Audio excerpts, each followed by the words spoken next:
I'd like to welcome on stage now Marlia, who will lead the discussion panel on the digitization of the car industry with the best title I've ever heard so far, called Internet Motors. Marco, welcome your panel.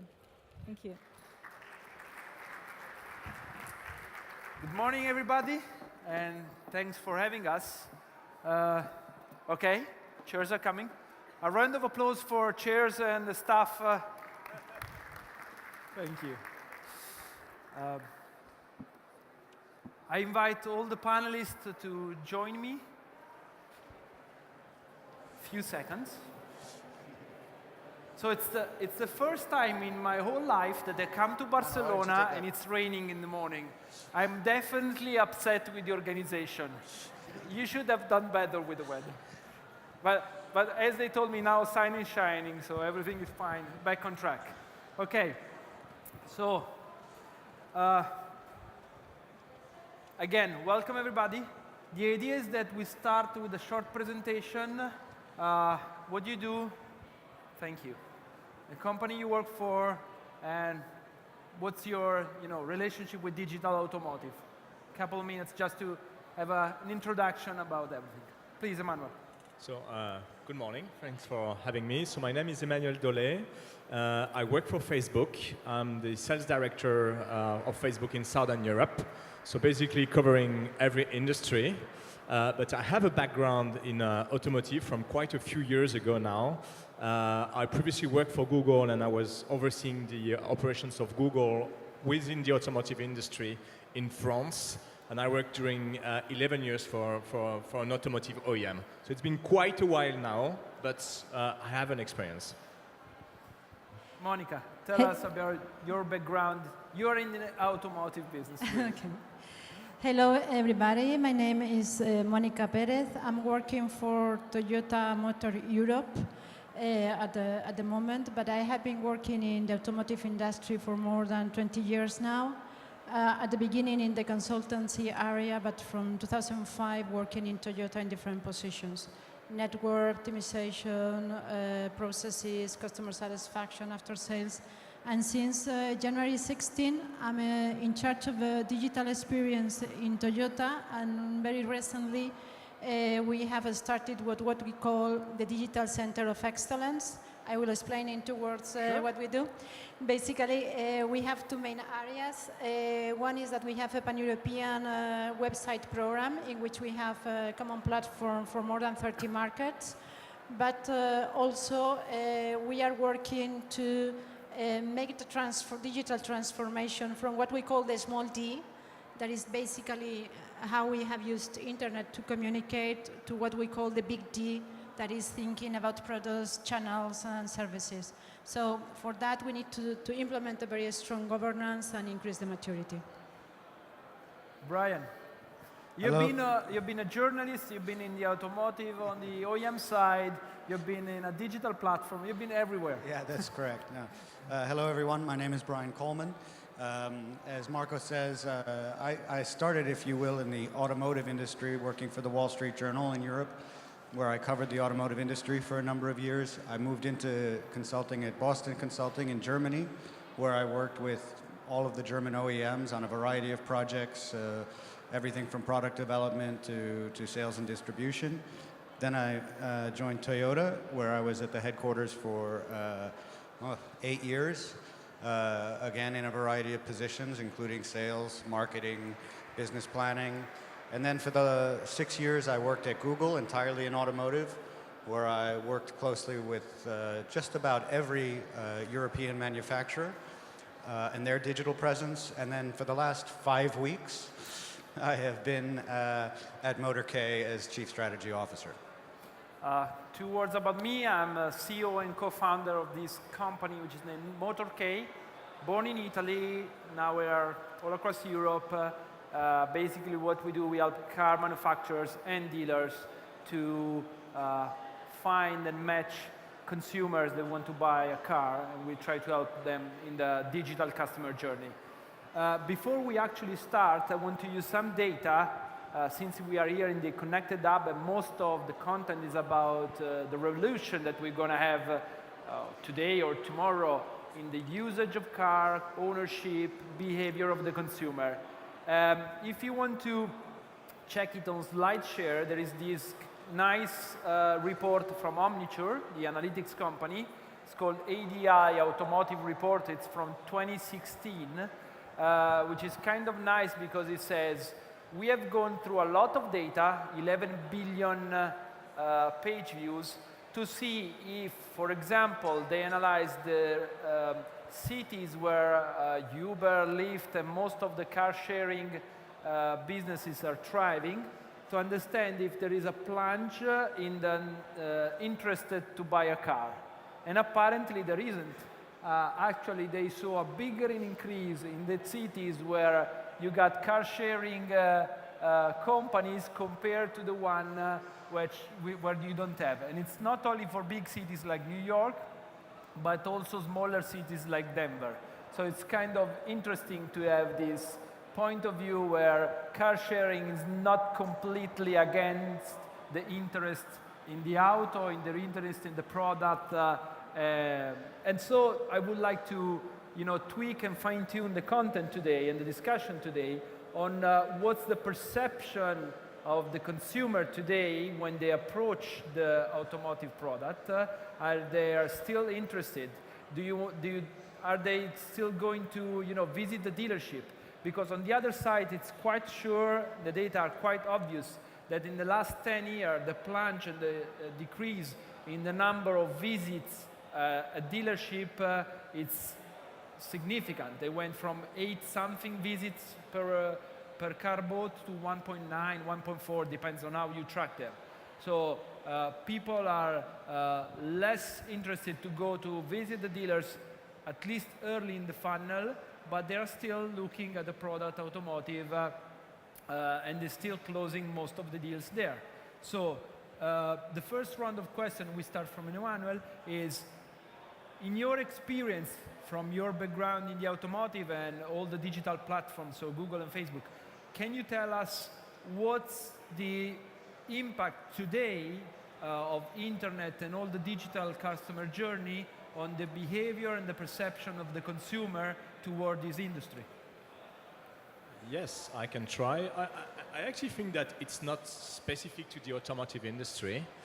And I think the main change that we've been observing for the last 3 to 5 years is around the shift to mobile when it comes to the consumer and when it comes to the users.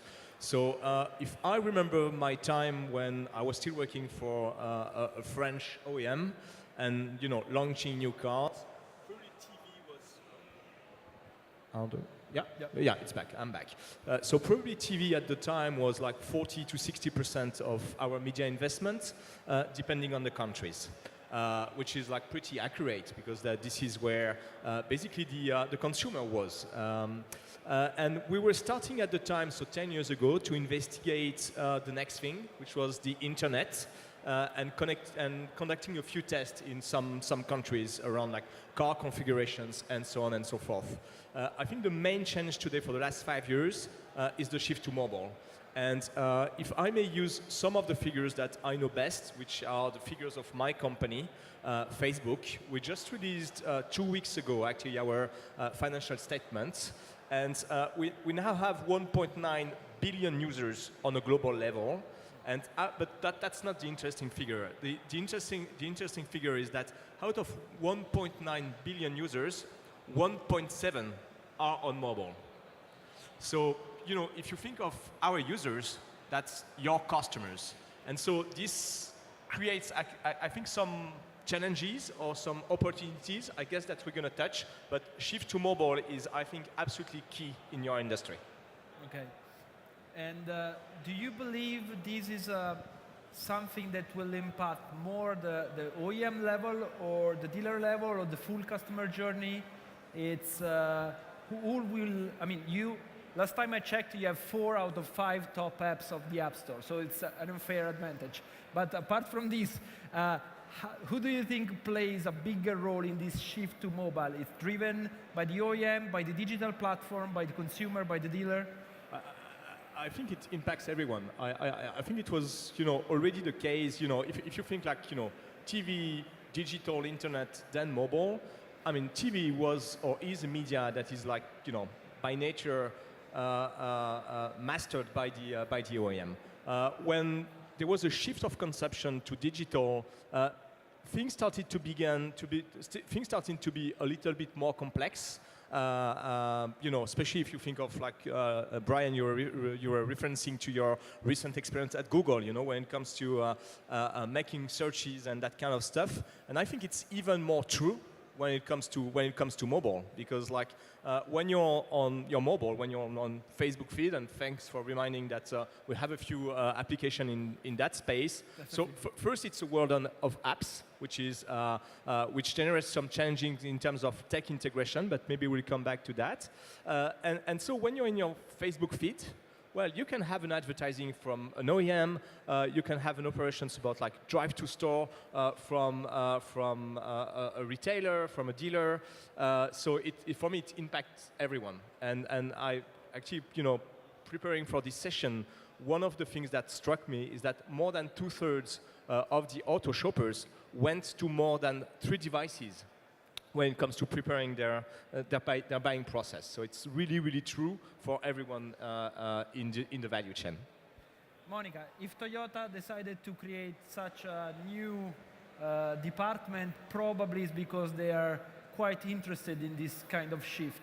Can you tell us more about the point of view of your company about how the internet is shaping the behavior of consumers?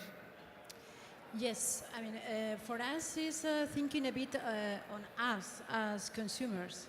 And it's not about the consumers, it's us as consumers that due to technology and due to internet and the digitalization, we are changing our expectations. So it means that now we are a bit more impatient. We want an instant answer if we are asking for a request for something. But it's not only that. We want to be in control. So we want to have a kind of self-service possibility on internet as well. And what we see coming from internet is that the convenience has increased, the transparency has increased. I think that is very, very important for the automotive industry. And as maybe I would say collateral effect, we have also the need for simplicity, because our process or our product, the way in which we offer our value proposition to the customers is quite complex, because it's a complex product, usually with a loan, with sometimes even you want to sell your car before buying a car. So it's quite complex if you think about it. So it means that we are forced also to increase simplicity. What we see is that we, as consumers, are being, let me use this word, educated by other industries. But every time that we have some of these native digital companies changing something, for example, Amazon delivering in 1 hour, our customer expectation is changing and is increasing. So it's quite challenging thinking in us as consumers and the type of things that we want, and how in other industries we are demanding that, and most probably in our industry as well. So the fast pace of companies like Amazon, but also Google and Facebook or many others, is basically raising the bar for the level of competition and the level of service that we have to provide to our consumers, correct? Especially in digital. Okay. Because they are digitally natives. And it means that, yes, of course, I mean, if we can have something immediate in other industry, maybe we could expect to have the same type of service in our industry as well. So in terms of customer expectation, what is valid today, what is the newest thing today, maybe it's not valid, it's not the great thing tomorrow, maybe it's just the new normal. So we need to live with that very fast pace. The things that makes me crazy, and probably is one of the problems that you will, try to address, is that we try so hard to, push forward all the industry to go toward the consumer. At the same time, if you go online and you make a request for a test drive to most of the car manufacturers today, last numbers I saw from a study made in the UK, like 1/3 don't get a decent answer back within a reasonable amount of time. So in one way we are talking about the future, and the other way we are still struggling to provide a basic answer to a consumer that wants to spend tens of thousands of euros with us. Okay, do you agree with me? Totally, unfortunately. And, Yes. and there is a huge governance issue between who's going to answer. Is the OEM trying to compensate on the behalf of the dealer? Do we have to push the dealer to go more digital and to staff to answer this customer? Is it this way? I think that we have a big challenge in front of us, and it's at all levels in the industry. In our case, at the regional level, but also at national level and at retailer level. Of course, all of us, we need to transform the way in which we are working, not to be customer first, because for us in Toyota, we are customer first. It's to really transform our processes, our systems, our data management, to be able to expose it to the final customer and to be more agile, quicker in answering the customer demands. But it requires a mindset transformation, processes, systems. It's quite complex, and at all levels of the It's complex, but it has to be fast. That's the clash. Okay. Brian, your point of view. Yeah, well, I think I can only echo what both Emmanuel and Monica are saying. The entire process today for car buyers is now essential. I shouldn't say the entire process, but the first 80% of the car buying process today for the vast majority of consumers is taking place online. When at Google, what we were seeing, for example, was 95% of all car buyers are using the internet as part of their shopping. If you look at the top 5 types of searches that they were doing, OEM is, of course, very high on the list, usually number 1. But within that top 5, you would also have dealer websites. And the vast majority of dealers out there today either don't have a properly functioning website, or it's a simple landing page with directions to the store itself. The other thing we saw, of course, Google owns YouTube, and YouTube has become, or I should say online video as a whole, has become fundamental to how car shoppers look at cars. They want to see test drives, they want to see product reviews, they want to see information. And there are very, very few manufacturers who are providing adequate video reviews, video product displays, interiors and exteriors, simple information like that. And of course, Marco, you've pointed out just the difficulty of executing on all of that. And so, and I would simply also really echo what Monica was saying, that we need to take the lead, the automotive industry needs to take the lead from pure players like Amazon or the travel companies like TripAdvisor. And I think, I was pointing out today that it's amazing to me if I go to Amazon webpage and look at a 30 euro product for whatever, a book or a CD or a video. 2 months after that, I will be getting retargeted every time I open my browser with ads for this 30 euro product. But in all of the years that I have also looked at car websites, and I spend half of my working day on car websites, I have never once been retargeted. And we're talking about products that are thousands, tens of thousands of euros. It's amazing to me that the industry is not catching up to the consumer. The consumer is mobile. The consumer is digital.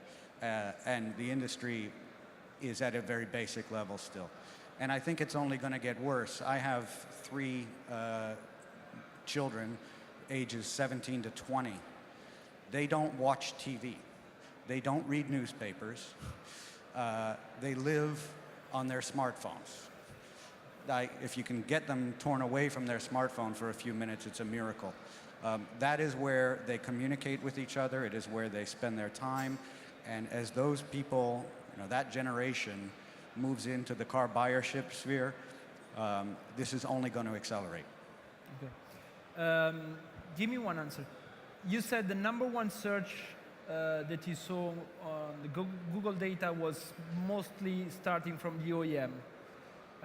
My perception from the industry is that the OEMs are on one way trying to push the dealer to fix the customer journey, but on the other side stepping in to provide more direct interaction with the consumer. How do you see, really quick, the point of view and the role of the OEM evolving in the next few years in this space? Well, that's a very interesting question, because part of the challenge, as you were saying, complexity but speed. If you are an OEM and you want to communicate, traditionally OEMs like to control every aspect of their communications. They plan everything out carefully. They spend months, literally months. I used to be at Toyota, I was the director for marketing communications, and we would spend months and months working on exactly which photo we wanted to show and exactly what tagline we wanted to have. It was a very carefully planned idea. The digital world is very different. It's a world where you need to move quickly, you need to figure out what works and doesn't work, you need to test and adapt. Maybe this photo works, maybe this color works, maybe it's something else. And the digital world is very personalized as well, which means, and Emmanuel would know this probably better than any of us here, the data available, especially even to the manufacturers, the data available is really rich. You know the people, you know the age, you know the income level, especially if you have them in your CRM system or if you've provided financial products. And the biggest payoffs in general in the digital industry are when you're reaching out to people on a very personalized level and, of course, with great speed, which means to some extent the OEM needs to let go. Right? They need to coordinate the process, but they need to let go a little bit and allow dealers or people on their specified teams, like a digital center of excellence, to act more quickly. If you have to go through a process of approval for every communication and every color change on your template and so on, your response to the consumer is going to be slow, and it's going to be impersonal, and you will miss the sale. End of story. Monica, do you agree with Brian? I think that the challenge is that for the customer, we are one. We are not the OEM, the retailer. They are expecting to have an interaction with the brand, and someone has to provide that interaction. So I think that our main challenge is how to organize ourselves to really provide this omni-channel experience that the customer asks. We are expecting to receive in a consistent and seamless way. So for me, it means that the challenge is for all of us in how we are going to cover all these spaces that we need to cover. But it requires a strong adaptation from all the players in the industry, is my opinion. Emmanuel, as a platform, do you have these challenges with the OEMs you're working with about moving fast, about... Yes, I think it's exactly that. I can only echo what was saying around speed, managing complexity, a complex distribution chain between the OEM, the retailers, and so on and so forth. And maybe to go a little bit deeper and to be pragmatic on the challenges that I observe, both for OEMs and retailers. Obviously, there's plenty of them. If I have to pick three, I would go with tech integration. Mm-hmm. It's a complex word, between TV, going to a dealership, websites, mobile, so we're talking about cookies, SDKs, all that kind of stuff. Liaison with the CRM data, both of the retailers, of the OEM. So tech integration is for me a real challenge. And looking at other industry e-commerce or travel, who are very good in that space, what strikes me is that the most successful player, and you were mentioning Amazon, are the ones with a perfect tech integration. So the basics, the fundamentals are there. What comes to me as a second challenge with tech integration is measurement. Yeah. If you think of the customer journey today, that might start on mobile, watching an ad on Facebook, then on the OEM website, then a first visit to a dealership, then da-da-da. And so at the end of the day, to really measure the efficiency of what you're doing, it's really, really hard. So tech integration, measurement, and the last piece is creativity. Because like in that space of mobile with screens of like 6 inches or so, the creatives that was working in a TV environment are not working anymore. There's different things to tackle if you want to be impactful in a mobile environment. So on top of what was said, tech integration, measurement, creativity are the 3 things in my view to tackle if you are to be successful in the business today. Monica, do you see tech issues that you're solving in your companies about integration with dealers, tracking, data management? What are the hot topics at the moment on your table? We have as much as you can share. I don't know. We have some of them because check. what is true is that we have some legacy. I mean, we were not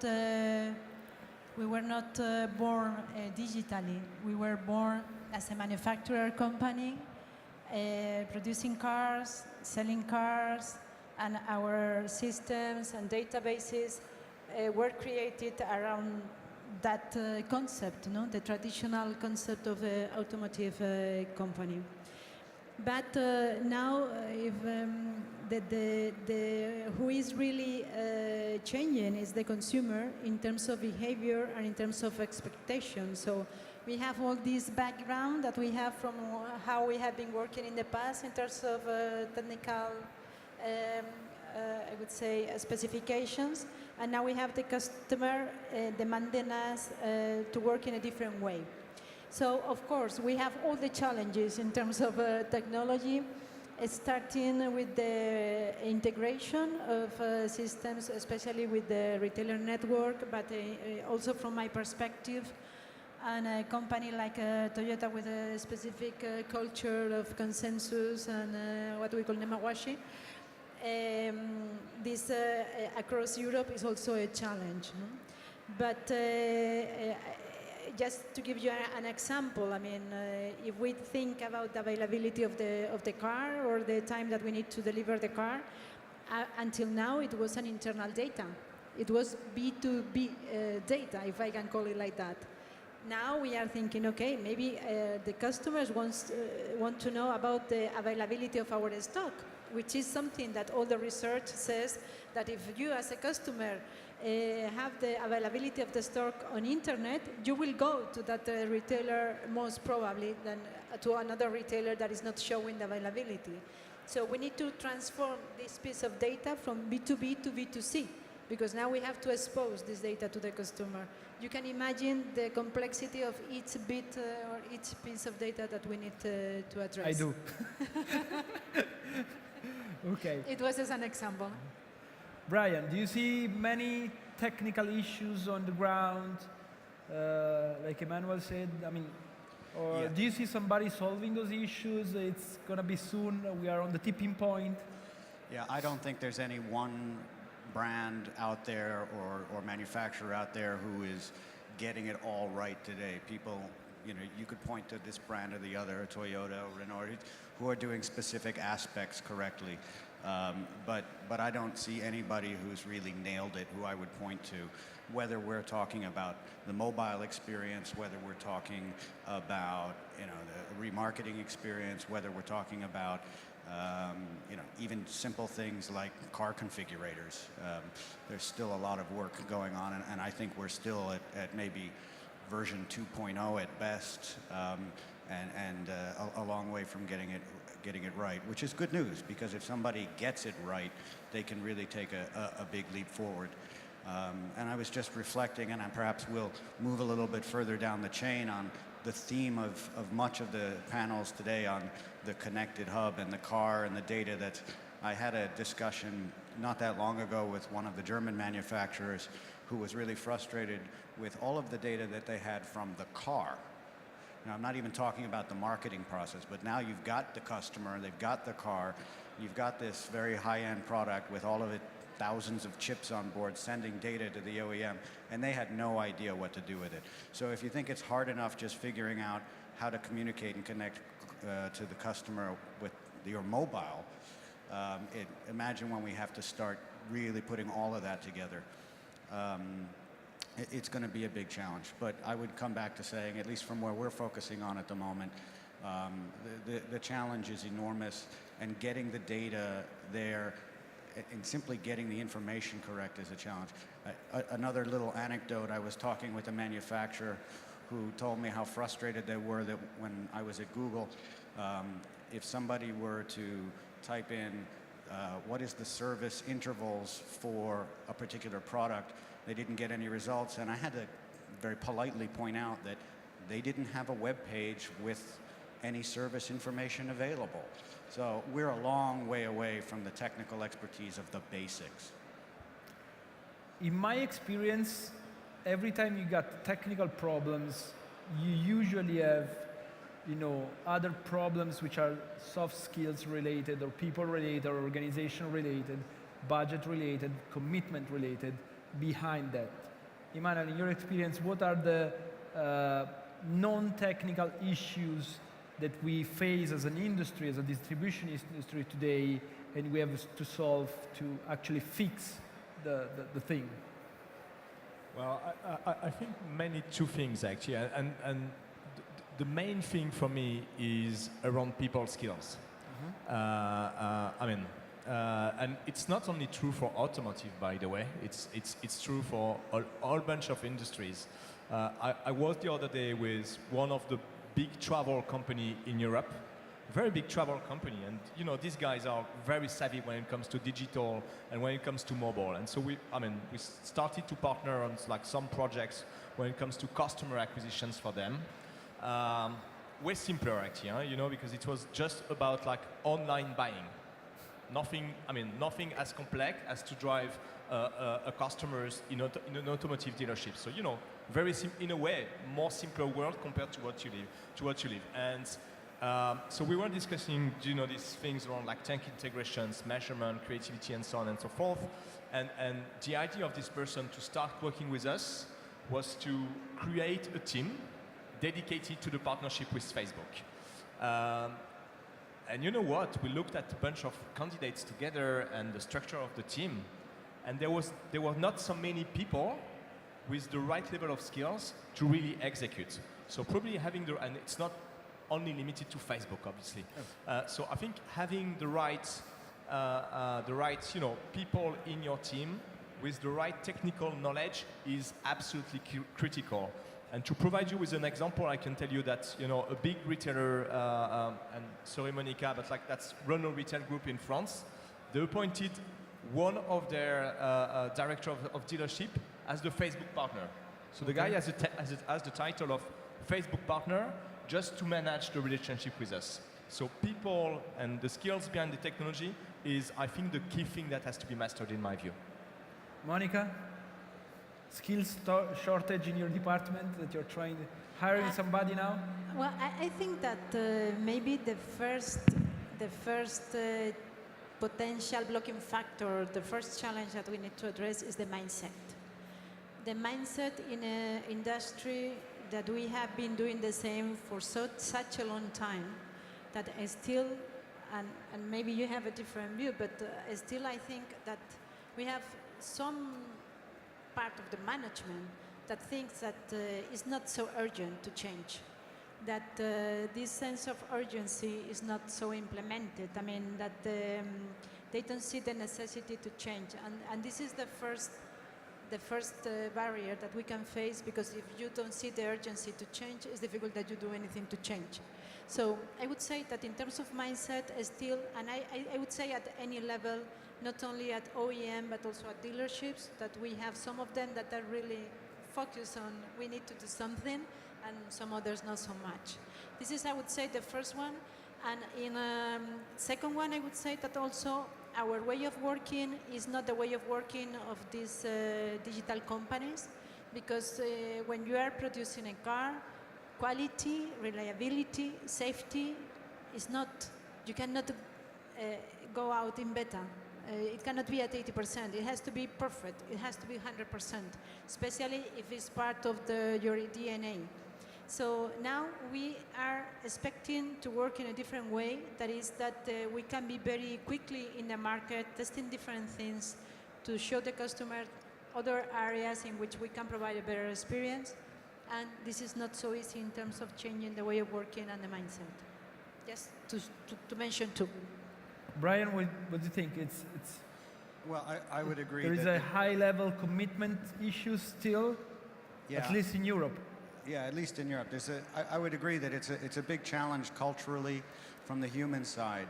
On the one hand, you need a high-level senior, literally from the top-down level of commitment. And creating things like a Facebook team or a specific interface is perhaps a must, depending on your company. A digital center of excellence, these kinds of things are excellent. The one risk that you have in this, I mean, those will help drive things forward. They can be an internal motor for digital change.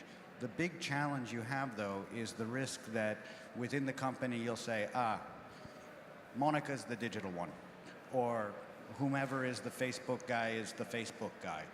And that won't work either, because you need somebody, you need to make that change throughout the whole of the organization. It can't be just one person or one team of persons sitting in a room or an office somewhere that does digital. It needs to be everybody. Great if those are the people who drive that change, but it needs to be everybody. And I would also point out that that is true at the OEM, it is true at the national distributor level, and it is true at the dealer level. You can't simply say in the dealership, yeah, Juan over there is our digital guy.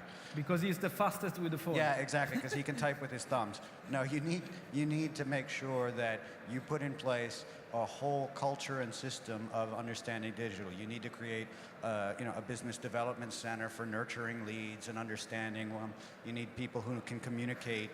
All of your salespeople really need to be able to communicate digitally on Messenger, on WhatsApp, on whatever tool you're using to communicate with the customers, email, which is very different from the old school approach of being able to handle somebody when they walk in the door. That's still important, but if 95% of your people are communicating with you before they set foot in a dealership, online, you need to have a whole culture from the OEM down to the salesperson and even into the after-sales department.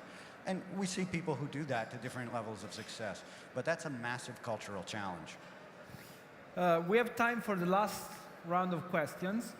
And since I opened with the data from Omniture, I want to close with another one, which is, I believe is from 1 or 2 year shift ago, so the Google research on the automotive, that 94% of the people said, it was 90-something, said, I actually want to go to the dealership before I close the deal. So based on this data, you say, oh, it means that people do actually want to sit in the car before actually buying or leasing or whatever. Which is kind of funny because the number was even higher than the number of people that actually buy from the dealership, because also people that rent with fleet or company cars wanted to go to the dealers. And 1 hour ago I was in the speaker room with one of the speaker on stage today, and he told me, oh yes, I tried so many times to test drive that car, they didn't allow me to test drive, I got another car, because even if I don't pay the car because it's a company car, I couldn't ever take a car which I wasn't able to sit into. I mean, he's a speaker, it's one of the industry, so you should be, more toward. So apparently the industry is still based on the dealer allowing the user to finally, test drive the car, connect with the consumer, close the deal, and get your trade-in. From Emmanuel, a quick round of feedback and point of views on this topic. Is the dealer gonna stay there for a few years, decades, forever? What's your? I think yes. I would be surprised to see any changes in that field. I think it's not one against the other. thinking of an industry that is way more disrupted than the automotive space when it comes to digital. Actually, for me, retail comes in mind. You know, retail is like way more disrupted compared to automotive. You mentioned Amazon. And, you know, if you think of retailers, 90% of the sales are still taking place in shops, right? So it's not like, you know, online on one hand, offline on the other, and, you know, just like people translating from one to the other. It's really the one, you know, the ones working together. And I think that, like, even if you think in what's really coming in terms of technology within the next 10 years, probably, you know, virtual reality, VR, is one of these big things coming within 10 years. You know, you may think that that may impact really much the automotive dealerships, you know, about like car configurations, that kind of stuff. I personally believe that, you know, these worlds will live together. Monica? I think that the dealers are important for the customer, and I think that this is going to continue like that in the future, but it doesn't mean that the dealer has to remain the same. I think that they will have to change, and they will have to be able to acknowledge better in which part of the customer journey is the customer, and what is the expectation of the customer in terms of personalized service and experience, and adapt better to the customer. Because in the future we will be able to simplify the process for the customer online, and it will mean that the customer will go to the retailer in different steps or stages of the journey, and both worlds will live together. This omnichannel experience will be much, I would say, visible for all of us. So I think that the dealers will be really, really important as they are today, but as for us, they will have to transform and improve the experience, being more personalized and better and simpler for the customer. Are you bullish on dealers? Well, I would really echo and reinforce what Monica has just said. I think the role of the dealership is going to change a lot. All of the data that we saw, you were mentioning GearShift, that is the annual study that Google does on automotive shopping and the role of digital, reinforces that you know, it's not going away yet, but it's changing. People make fewer test drives. They go to 1.x number of dealers. Mostly that's simply either a negative confirmation, if you will. They want to check to make sure the car they've decided on is in fact one that meets their requirements to see it in person.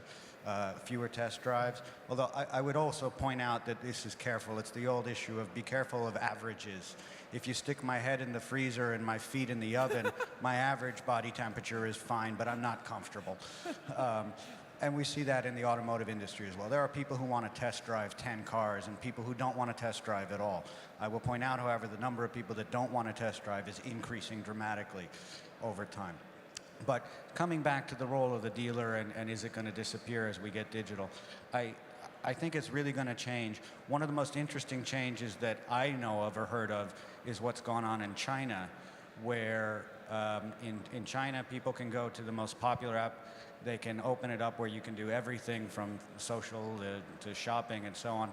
And dealers in China allow customers to choose the salesperson to interact with. So you go on and you say, and they provide information about this salesperson is, you know, they have the photo and they give the background and the age, and of course you can see male or female. They give the astrological sign, which apparently is very important in China, and so on and so forth. So you as a customer can choose who you want to deal with, and this is a level of customization, if you will, that's particularly personal.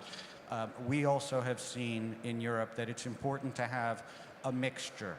You need to have the online, you need to have the phone, you need to have the chat. You need to be able to communicate in a variety of ways with customers because they want to communicate in a variety of ways. The digital technology makes all of that possible, but the European industry is still needs to do a little bit of work to understand that if you want to follow the customer and the customer is on their mobile phone, you need to figure out ways to communicate more with them and customize your service. Thank you. Please help me to say thanks to our panelists. Our time is over. Thank you. We'll leave for next time the question on how to fix the dealers. That's too big for today. Thanks.